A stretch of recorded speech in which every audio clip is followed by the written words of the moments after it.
दोस्तों, श्यामलाल एक छोटे से गांव का निवासी था। गांव के सभी लोग खेती पर ही निर्भर थे और श्यामलाल भी अपनी खेती से ही अपनी रोजी रोटी चलाता था। लेकिन इस साल बारिश ने धोखा दे दिया और पूरा गांव में सूखा पड़ गया।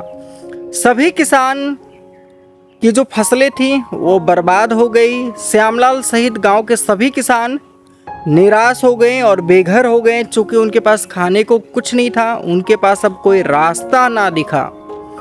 एक दिन की बात है, श्यामलाल गांव के बुजुर्ग रामू काका से मिला।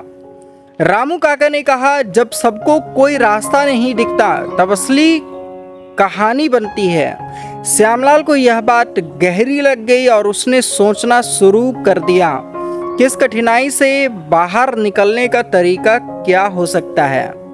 दोस्तों, काफ़ी सोच विचार करने के बाद श्यामलाल ने देखा कि गांव के पास एक बंजर जमीन थी जिस पर कभी किसी ने खेती करने की नहीं सोची थी और ना ही किसी ने हिम्मत जुटा पाई। उसने तय किया कि वह इस जमीन का प्रयोग करेगा। उसने बाजार से कुछ बंजर जमीन पर उपजने वाले पौधे के बीज खरीदे और उस जमीन पर बो दिए। गांव के लोग उसका मजाक उड़ाने लगे, लेकिन श्यामलाल ने हार कभी नहीं मानी। कुछ ही महीनों बाद श्यामलाल की मेहनत रंग लाना स्टार्ट कर दी थी।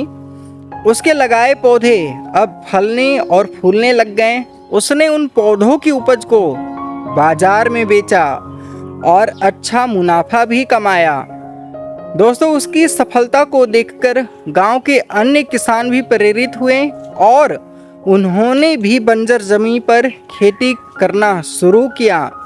तो दोस्तों, श्यामलाल की इस कहानी ने गांव के लोगों को सिखाया कि जब सबको कोई रास्ता ना दिखे तब हमें अपनी जो अंदर की कला है, सृजनात्मकता कला और साहस का इस्तेमाल करना चाहिए।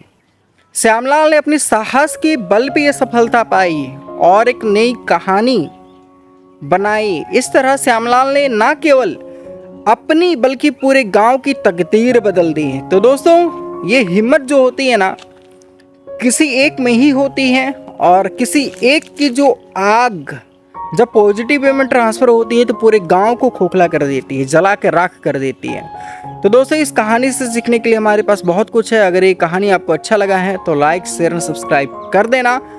मिलते हैं एक और एक्साइटिंग वीडियो के साथ, तब तक के लिए जय हिंद।